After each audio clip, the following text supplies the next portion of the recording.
The moment she said it, my world stopped. I'm better off without you.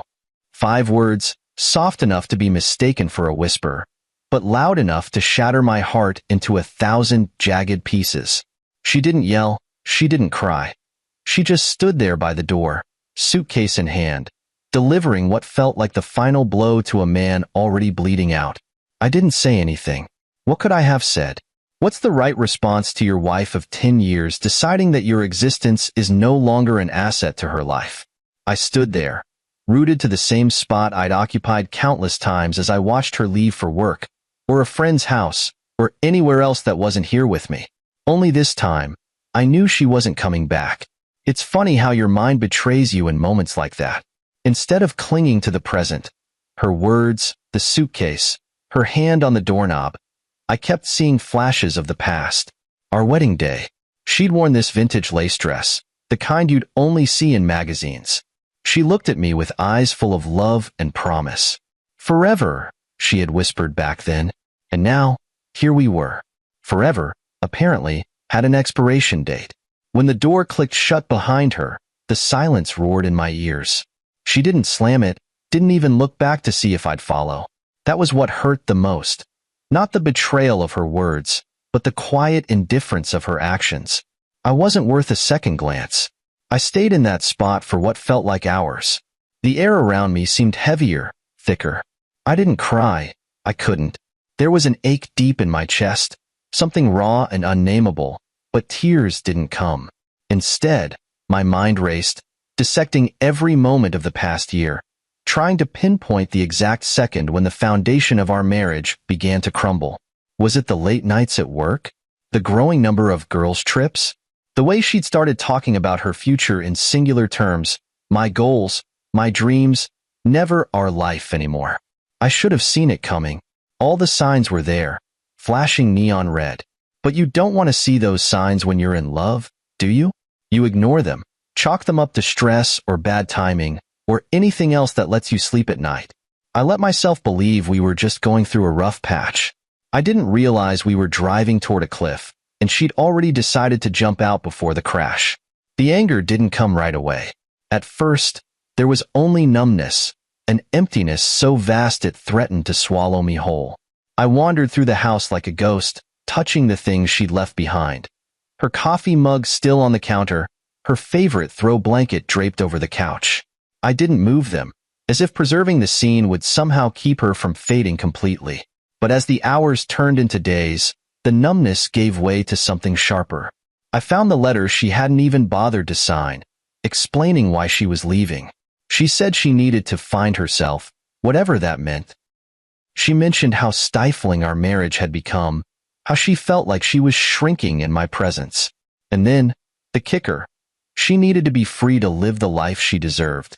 The life she deserved? What about the life we built together? The sacrifices I made so she could chase her dreams?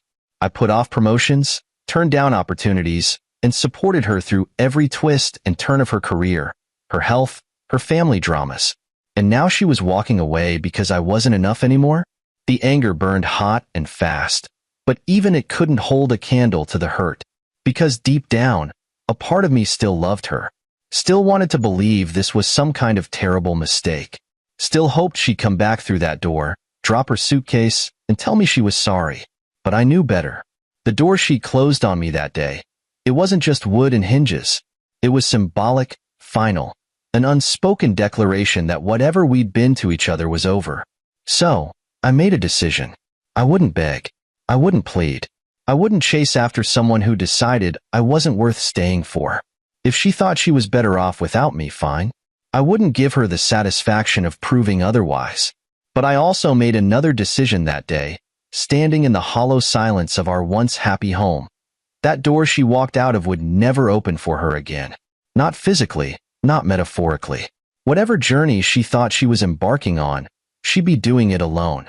And as I stared at that closed door, I promised myself one thing. I wouldn't just survive this. I'd come out on the other side stronger, smarter, and completely untouchable.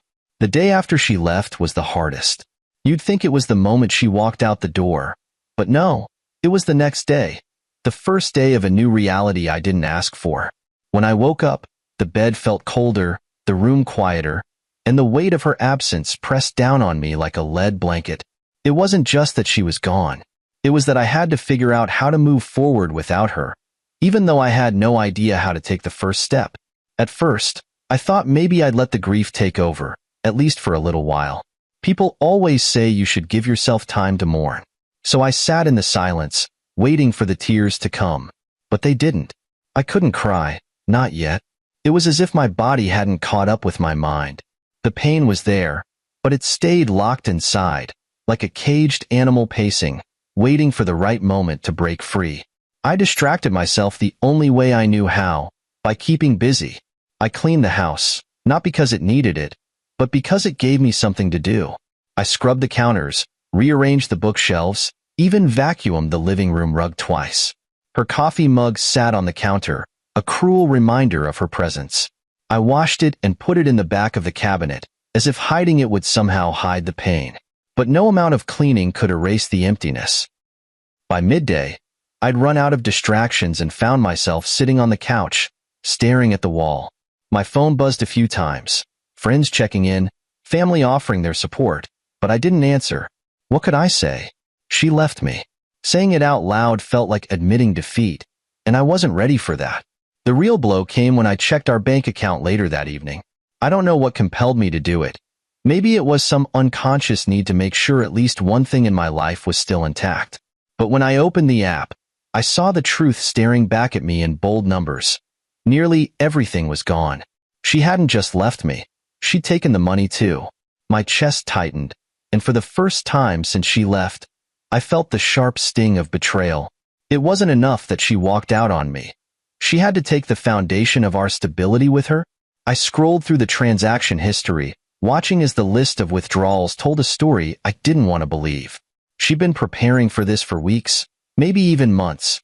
That night, I sat at the kitchen table, the glow of my laptop the only light in the room, and started looking at our finances. The debts she left behind were staggering. Credit cards maxed out, unpaid bills piling up, and the mortgage on the house barely manageable. How had I not seen this coming? How had I been so blind?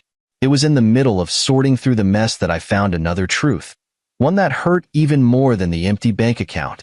She hadn't been faithful. Her lover's name popped up in a few transactions, hotel stays, expensive dinners, even gifts.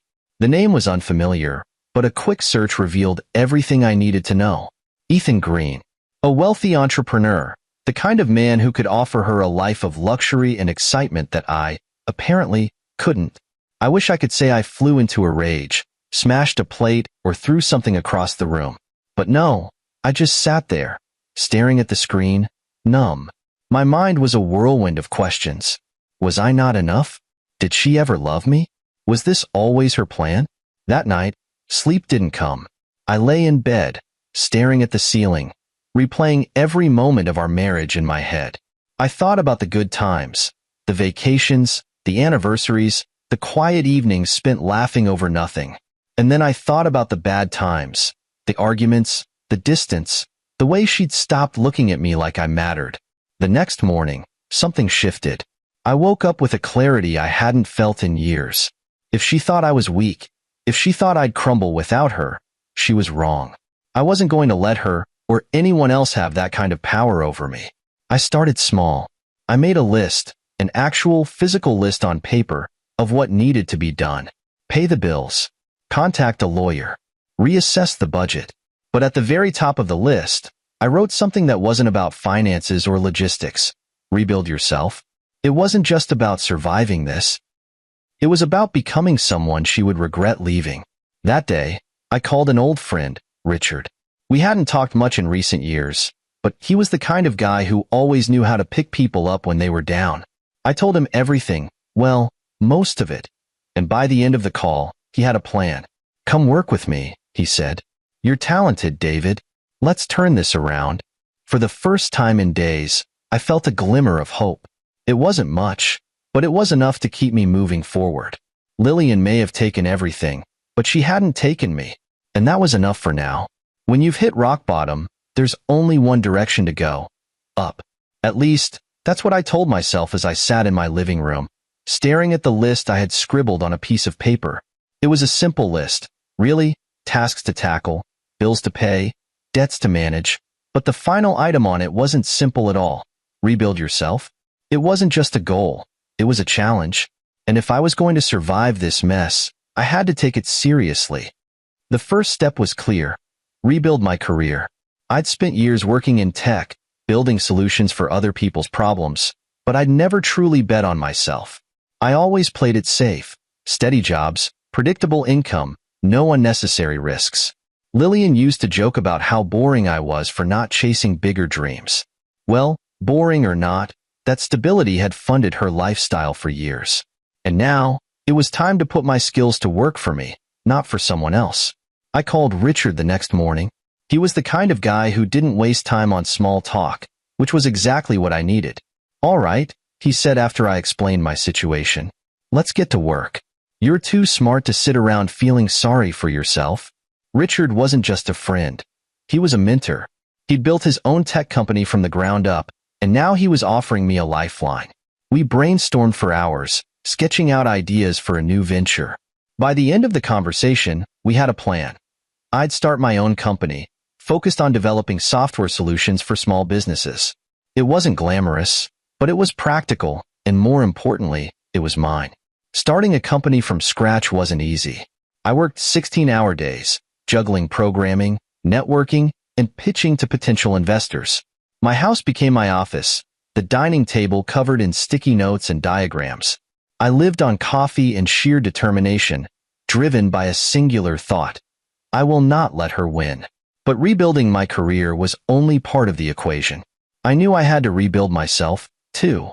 The man she left wasn't enough for her, and while I refused to believe that was my fault, I couldn't ignore the fact that I had let myself stagnate. So, I made changes, big ones. First, I started running. At first, it was just a way to clear my head. I'd put on a pair of old sneakers and hit the pavement, running until my legs burned and my lungs begged for mercy. But over time, it became more than that. Running was discipline. It was progress. Every mile I added, every minute I shaved off my time, was proof that I could push through pain and come out stronger on the other side. Next, I focused on my appearance. It wasn't vanity, it was strategy. I wanted to look in the mirror and see someone who radiated confidence and control. I updated my wardrobe, trading my old, comfortable clothes for tailored suits and polished shoes. I even cut my hair differently, opting for a style that felt sharp and modern. It was amazing how much a haircut could change the way you see yourself. But the biggest change was in my mindset. I stopped thinking about what I had lost and started focusing on what I could gain. Lillian had made her choice, and I had made mine. I wasn't going to spend my life looking backward. I was going to build a future so bright, so undeniable, that her absence would become irrelevant. Richard's investment helped me launch my company, NextGen Solutions, and within months, the first clients started rolling in. It wasn't just about making money, it was about proving to myself that I could do this. Every contract I signed, every project I delivered, was a step toward reclaiming the life she tried to take from me. Of course, the journey wasn't without setbacks. There were days when I doubted myself, when the weight of it all felt too heavy to bear. But every time I felt like giving up, I reminded myself of that door she had closed. I pictured her walking away, suitcase in hand, and I used that memory as fuel. I wasn't just rebuilding for me. I was rebuilding to ensure she would never have the chance to step back into my life. By the end of the first year, NextGen Solutions was thriving. I'd hired a small team, expanded our client base, and even secured a partnership with a major corporation. People started noticing me, not just as a tech developer, but as a force to be reckoned with. I attended industry events, shaking hands with CEOs and giving presentations to packed rooms. Each time I stood in front of a crowd, I felt a surge of pride. I had come so far from the man she walked out on. But the most satisfying moment came when I received an email from an old acquaintance who had heard about my success. "I saw your name in a magazine," they wrote. "Congrats on everything you've accomplished. You must be proud." Proud didn't even begin to cover it. I was a new man, one who didn't just survive betrayal but thrived in its wake. And through it all, I kept my promise to myself. That door she closed on me would never open again. It started as a whisper, like the faint rustle of leaves in the distance. At first, I ignored it, dismissing it as just another distraction. But soon, the whispers grew louder, carried by mutual acquaintances, social media posts, and the occasional unsolicited text from an old friend. Lillian's life wasn't the picture-perfect fantasy she had imagined it would be when she walked out on me. The first rumor came from a mutual friend, Sarah, during a chance encounter at a networking event. "Have you heard about Lillian?" she asked, her voice dripping with curiosity. I shook my head, uninterested. She and Ethan, well, let's just say things aren't as rosy as she thought they'd be. Apparently, he's not as generous as he made himself out to be. Sarah leaned in closer, her voice dropping to a conspiratorial whisper. Word is, he's controlling. Keeps a tight leash on her, financially and otherwise. I nodded politely, but inside, I felt nothing. Not pity, not joy, not anger. Nothing. Lillian had made her choice, and whatever consequences came with it weren't my concern. Or so I told myself. But the whispers didn't stop. They came from every direction, each one painting a clearer picture of her unraveling life. Ethan, it turned out, was not the knight in shining armor she believed him to be. He was demanding, selfish, and cruel in ways I couldn't have imagined. Their whirlwind romance had quickly spiraled into a toxic relationship, marked by public arguments and whispers of infidelity, on his part this time. One day, I received a text from a number I didn't recognize. It was from one of Lillian's old friends, someone I hadn't spoken to in years. "Hey, David. I thought you should know Lillian's not doing well. Ethan's been awful to her. She's struggling." I stared at the message for a long time before deleting it. I wasn't going to let her problems become mine again. Still, the rumors had a way of creeping into my thoughts when I least expected it. Late at night, when the house was quiet and the only sound was the hum of my computer, I'd find myself wondering, was she happy? Did she regret leaving? Did she ever think about me? I told myself it didn't matter. After all, I was thriving. My company was growing. My life was full of new opportunities, and I was becoming the man I always wanted to be. But the truth was, a small part of me, buried deep beneath layers of resolve and pride, wanted to know. I wanted to hear her say the words, "I made a mistake." And then, one evening, the whispers became impossible to ignore. Richard and I were celebrating a major deal at a high-end restaurant when I overheard a conversation at a nearby table. A group of people were talking about Ethan Green, recounting stories of his latest scandal. "Did you hear about the fight with his girlfriend?" one of them said. "Apparently, she called the cops on him. He's been spiraling ever since." I didn't need to hear her name to know who they were talking about. My stomach churned, but I forced myself to focus on the conversation with Richard. I wasn't going to let this ruin my evening. But later, as I drove home, the words played over and over in my head. She called the cops on him. What had happened? Was she okay? Did she deserve to be okay? The next morning, another rumor reached me, this time through a colleague who casually mentioned seeing Lillian at a local cafe. "She looked rough," he said, hesitating as if unsure whether to continue. I didn't say hi, but she didn't look like herself. I guess things with that guy didn't work out. It was a strange feeling, hearing about her struggles. Part of me wanted to feel triumphant, to revel in the fact that she was suffering the consequences of her choices. But another part, the part that remembered the woman I had once loved, felt something closer to sadness. Not for her, necessarily, but for the life we could have had if things had been different. Still, I refused to let her pain derail my progress.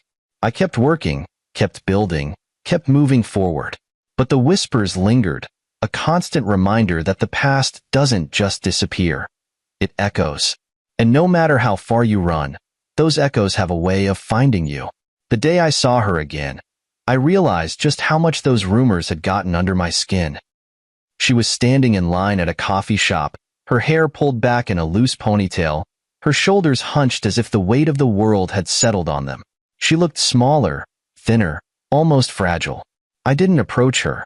I didn't say anything. But as I watched her from across the room, I felt a strange mix of emotions: pity, anger, and a lingering sense of vindication. She had whispered, "I'm better off without you," and walked away. And now, here she was, a shadow of the woman she used to be. As I left the coffee shop, I made a silent vow to myself. I wouldn't let her struggles distract me from my success. I wouldn't let her regrets become my burden. And most importantly, I wouldn't open the door she had closed. Not now. Not ever. It was a Friday evening, the kind of night when the world seemed to pause just long enough to let you breathe. I was at a gala, a high-profile event celebrating innovators in the tech industry. The room was a sea of sharp suits, designer dresses, and clinking champagne glasses. My company, NextGen Solutions, was being honored, and for once, I let myself soak in the moment. After years of grinding in the shadows, I was finally standing in the spotlight. As I made my rounds, shaking hands with CEOs and exchanging polite nods with investors, I felt a tap on my shoulder. Turning around, I came face to face with someone I hadn't seen in years. Lillian. It took me a moment to recognize her. The woman standing before me was a ghost of the Lillian I once knew. Her dress, while elegant, hung awkwardly on her frame, as though she'd lost too much weight too quickly. Her face, once radiant and full of life, now looked tired, almost hollow. She forced a smile, but it didn't reach her eyes. "David," she said, her voice soft but unmistakable. "I didn't expect to see you here." I wanted to say something clever, something biting that would remind her of the last words she'd spoken to me. "I'm better off without you." But instead, I simply said, "Lillian." We stood there for a moment, the hum of the gala fading into the background. She looked nervous, almost hesitant, as if she wasn't sure whether to continue the conversation. Finally, she broke the silence. "Congratulations," she said, glancing at the plaque in my hand. "You've really made a name for yourself." "Thank you," I replied, my tone neutral. I wasn't going to give her the satisfaction of knowing how much this moment meant to me. She shifted uncomfortably, her eyes darting around the room. "I've heard a lot about you lately. Everyone's talking about NextGen." I nodded, keeping my expression calm. "I've been busy." She hesitated, then added, "You look good. Really good." It was a strange thing to hear from her, almost surreal. I wanted to ask her what she expected me to look like. A broken man, still picking up the pieces of the life she shattered? But I held my tongue. "How have you been?"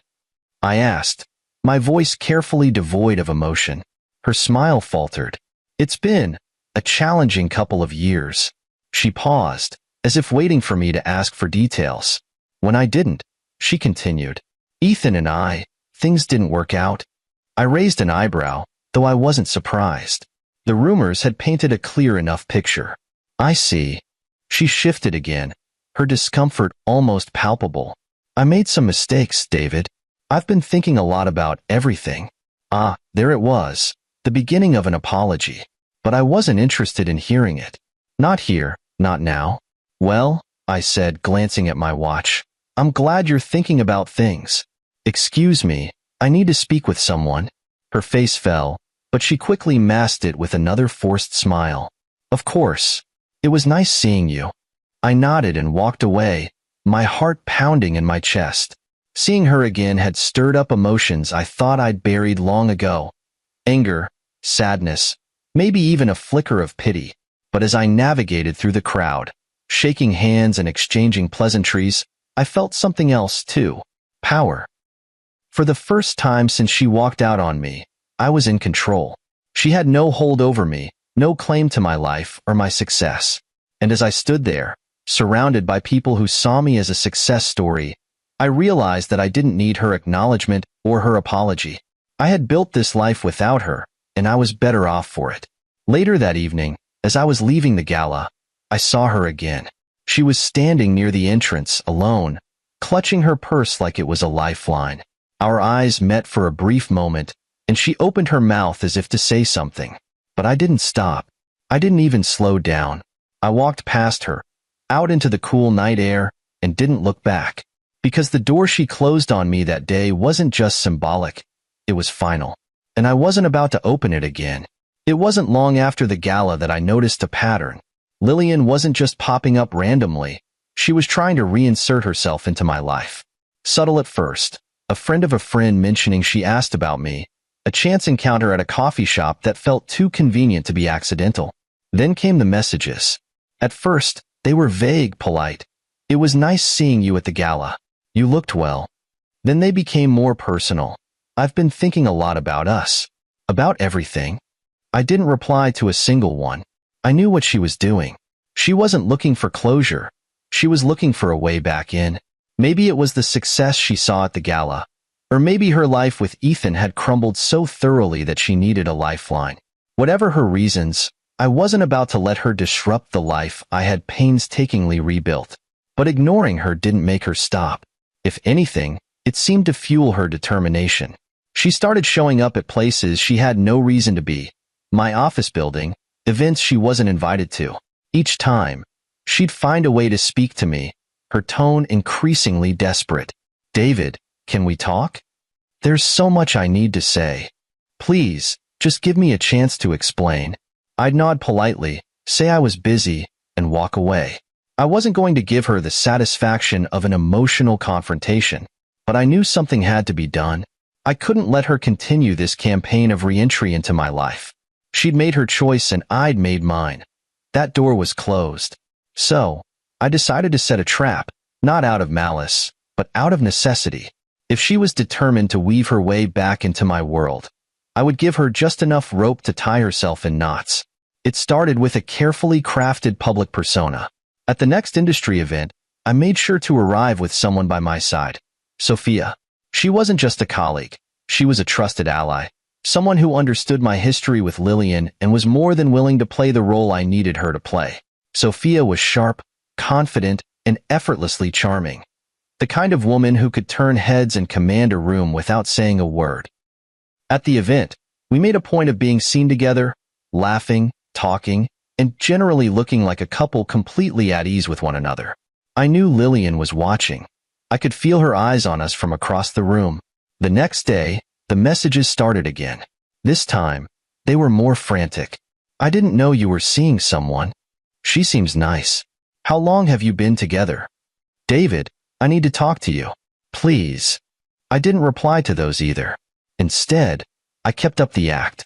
Sophia and I made more public appearances, each one more calculated than the last. We were photographed together at charity events, business dinners, even casual outings. I knew the rumors would reach Lillian, and I knew they would push her closer to the breaking point. The turning point came one evening when she showed up at my office unannounced. My assistant buzzed me to let me know she was in the lobby, refusing to leave until she saw me. I sighed, told my assistant to let her in, and waited. When she walked into my office, she looked different, more desperate, more fragile. Her hands trembled slightly as she clutched her purse, and her voice wavered as she spoke. David, I can't do this anymore. I need to talk to you. Please. I leaned back in my chair, keeping my expression neutral. Lillian, I've been busy. What's so urgent? She hesitated, as if trying to find the right words. I made a mistake, she said finally. Leaving you was the biggest mistake of my life. I was wrong, David. I see that now. And I need to know if there's any chance at all, that we can start over. Her words hung in the air, heavy and loaded with meaning. I could see the vulnerability in her eyes, the cracks in the facade she had so carefully maintained. She was unraveling, and I knew I had her exactly where I needed her to be. I let the silence stretch, watching her squirm under the weight of it. Finally, I stood and walked over to the window, staring out at the city skyline. Lillian, I said, my voice calm and measured. You walked out of my life. You chose someone else, and now you want to come back? She started to speak, but I held up a hand to stop her. I'm not the same man you left. I've built a life, one that doesn't include you. You don't get to decide you want back in just because things didn't work out with him. Her face crumpled, and for a moment, I thought she might cry. I'm sorry, she whispered. I know I don't deserve another chance, but I had to try. I turned to face her, my expression unreadable. You made your choice, Lillian, and I've made mine. I didn't give her a chance to respond. I walked to the door, opened it, and gestured for her to leave. Goodbye, Lillian. As she walked out, I felt a strange sense of closure. The trap had worked, not to humiliate her, but to ensure she understood once and for all that the door was closed. And this time, it would stay that way. The trap had been set, and Lillian had taken the bait. But I underestimated just how far desperation could push someone. I thought her showing up at my office had been the climax of her attempts to re-enter my life. I was wrong. That was just the prelude. It happened on a cold Wednesday evening. I was at home, winding down after a long day. A glass of scotch sat on the side table, untouched, as I flipped through a report for an upcoming project. My phone buzzed on the counter, but I ignored it. It had been buzzing a lot lately, mostly her. Then came the knock at the door. I froze, caught off guard. It was late, and I wasn't expecting anyone. For a brief moment, I thought it might be Sophia, dropping by unannounced as she sometimes did. But when I opened the door, it wasn't Sophia standing there. It was Lillian. She was drenched, her hair plastered to her face, shivering as rain dripped off her coat. "David," she said, her voice barely audible over the sound of the storm behind her. "Please let me in." I stared at her, my emotions warring between pity and anger. Part of me wanted to slam the door in her face. The other part, the one that remembered the years we'd shared, the life we'd built together, hesitated. "What are you doing here, Lillian?" I asked, keeping my voice even. She didn't answer right away. Instead, she stepped closer, her eyes pleading. I didn't know where else to go. I sighed, stepping aside to let her in. I didn't do it out of kindness. I did it because I wanted answers, and I wasn't going to get them by leaving her on the porch. She stepped inside, dripping water onto the hardwood floor, and I motioned for her to sit on the couch. "Talk," I said, crossing my arms as I leaned against the doorway. She hesitated, looking down at her hands. "I know I don't deserve to be here," she began, her voice trembling. "I know I hurt you. But David, I have nowhere else to turn." I didn't respond, letting the silence force her to continue. "It worked. Ethan, he's gone," she said, her voice cracking. "He left me with nothing. The house, the money, it's all gone. And I don't know how to fix it." There it was. The truth, plain and simple. She wasn't here because she wanted me back. She was here because she was desperate, because she thought I might be her lifeline. I felt a flash of anger. At her, at Ethan, at the universe for putting me in this situation, but I kept my expression neutral. "I see," I said finally. "So, you came here because you thought I'd fix your mess." Her head snapped up, her eyes wide with shock. "No, that's not." She stopped, realizing she couldn't lie to me. "Okay, maybe I thought, maybe I hoped you'd still care enough to help me." I let out a bitter laugh. "Care enough? You mean after you walked out on me, drained our accounts, and left me to pick up the pieces? You mean after you told me you were better off without me?" She flinched at my words, and for a moment, I saw a flicker of the woman I used to know, the one who had loved me, or at least pretended to. "David, I was wrong," she whispered. "I see that now. Leaving you was the worst mistake of my life." I shook my head, my anger bubbling to the surface. "No, Lillian, the worst mistake of your life wasn't leaving me. It was thinking you could come back after everything you did." Tears welled up in her eyes, but I didn't care. I couldn't care. She had made her choices, and now she was facing the consequences. I wasn't going to save her from them. "You don't get to waltz back into my life just because yours fell apart," I continued, my voice cold. "You don't get to undo the damage you caused. And you definitely don't get to use me as your safety net." "Please," she whispered, her voice breaking. "I'm begging you, David. I don't know what else to do." I stared at her, my heart pounding in my chest.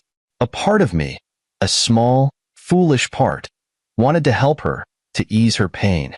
But the rest of me knew better. She wasn't my responsibility anymore. She had chosen her path, and I had chosen mine.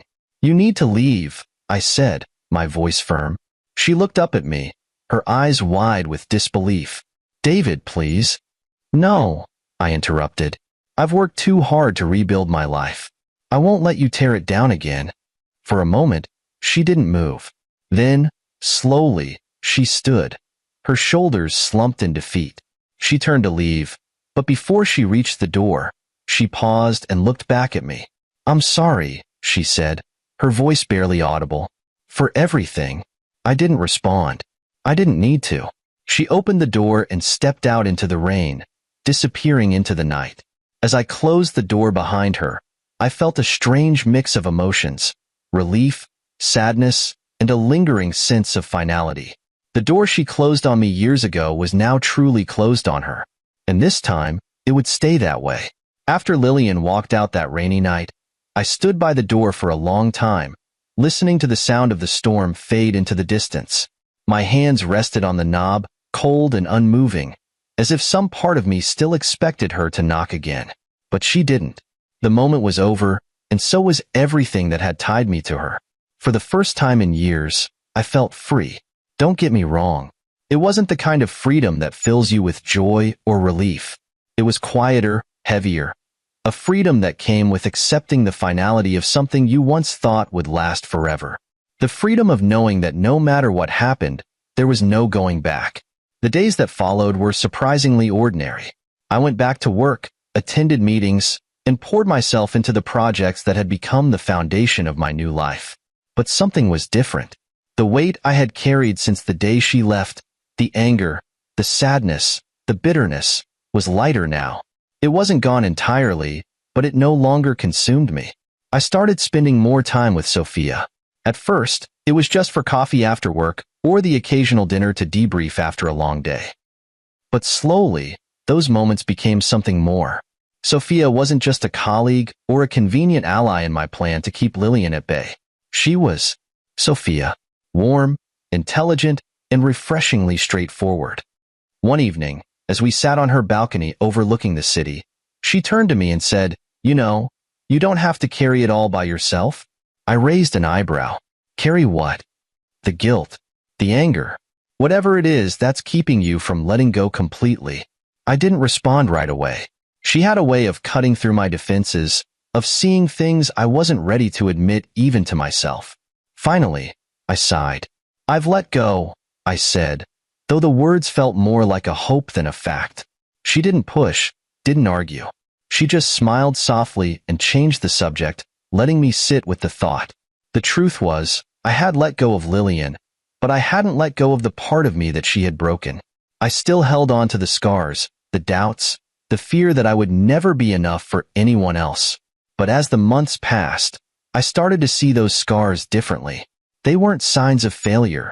They were proof of survival. One evening, I found myself standing in front of my closet, staring at a box I hadn't touched in years.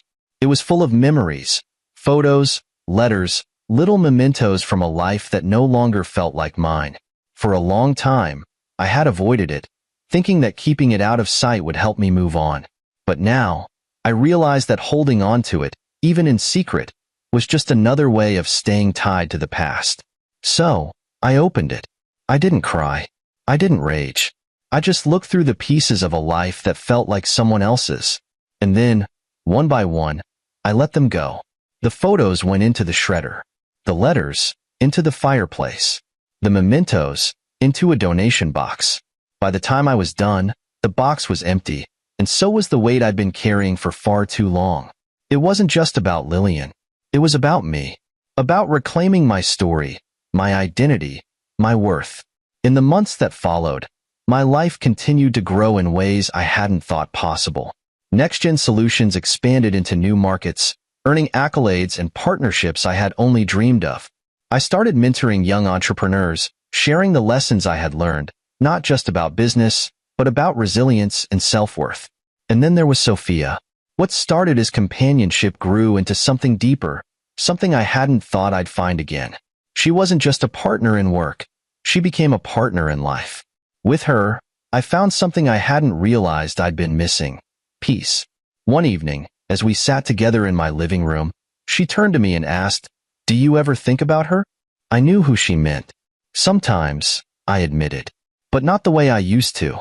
She's a part of my story, but she's not the whole story. Not anymore. Sophia smiled, and I knew she understood. As I lay in bed that night, staring at the ceiling, I felt something I hadn't felt in years: gratitude. Not for Lillian, not for the pain she caused or the way she left, but for the journey that pain had forced me to take. I wasn't the man she left behind anymore.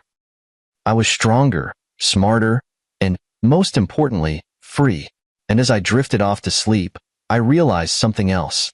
The door she closed wasn't just closed to her. It was closed to everything that had once held me back. And this time, it wasn't just shut. It was locked, bolted, and sealed for good. Years passed, and life moved forward in ways I couldn't have imagined back then, standing by the door Lillian had closed. The pain she left me with had long since transformed into something else: strength, wisdom, and clarity. My business thrived, my life flourished, and with Sophia by my side, I had built something that felt unshakable. I thought of Lillian less and less as time went on. She became a distant memory, a character in a story I no longer needed to reread. But life, as it often does, had one last encounter waiting for me. It happened on a bright, crisp morning. I was at a small cafe downtown, sipping my usual black coffee while reviewing notes for an upcoming meeting. The sun streamed through the windows, and the soft hum of chatter filled the air. I was in my element, comfortable and content, when a voice from the past cut through the noise. "David." I looked up, and there she was. Lillian. She was different. Older, wearier, as if the weight of her choices had finally caught up with her. Her clothes were plain, her hair streaked with gray, and her eyes carried a sadness I hadn't seen before. For a moment, I didn't know what to say. The last time we had spoken was that rainy night at my door, and seeing her now, it felt like a lifetime ago. "Lillian," I said, my tone measured. She smiled faintly, the kind of smile that doesn't quite reach the eyes. "I didn't expect to see you here." I gestured to the seat across from me, and she hesitated before sitting down. We sat in silence for a moment, the air thick with unspoken words. Finally, she broke it. "You look good," she said. "Happy?" "I am," I replied simply. She nodded, her gaze dropping to her hands. "I'm glad," she said softly. "You deserve to be." There was a time when hearing those words might have stirred something in me. Anger, sadness, maybe even longing. But now, they felt like just words, empty and weightless. "How have you been?" I asked, more out of politeness than curiosity. She shrugged, a bitter laugh escaping her lips. "Life has not been kind," she admitted. "After Ethan, everything fell apart. I lost the house, the money, everything. I've been working at a small shop, trying to piece things together." I didn't say anything. What was there to say? "I've thought about you a lot," she continued, her voice trembling. "About everything I did. I know I hurt you, David, more than I can ever make up for. And I wanted to say I'm sorry." I studied her for a moment, searching her face for any hint of the woman I had once loved. But all I saw was a stranger, someone whose choices had led her down a path far removed from mine. "I appreciate that," I said finally. "But I've moved on, Lillian. I hope you can too." She nodded, tears glistening in her eyes. "I'm trying," she whispered.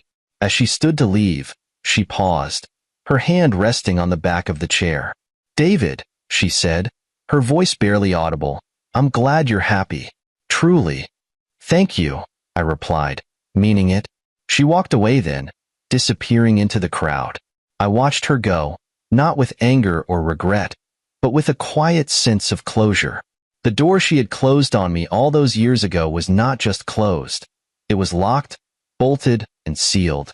And now, I realized, I was the one who had truly shut it. That night, I sat with Sophia on our balcony, the city lights twinkling in the distance. She leaned her head against my shoulder, her presence warm and steady. "Did something happen today?" she asked, sensing the introspection in my silence.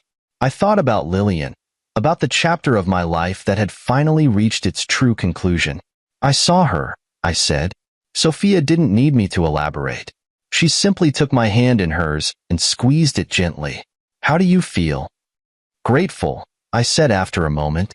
"For you, for this life, for the lessons I learned." She smiled, and we sat there in comfortable silence, the past no longer a shadow over the present. The door that Lillian had closed was truly shut now, not just to her but to the man I had been. The one who doubted himself, who lived in the shadow of someone else's needs. I was no longer that man. I was someone stronger, wiser, and more complete. And as I looked out over the city, Sophia's hand in mine, I knew one thing for certain. Some doors are meant to stay closed. And when they are, what lies ahead is always brighter.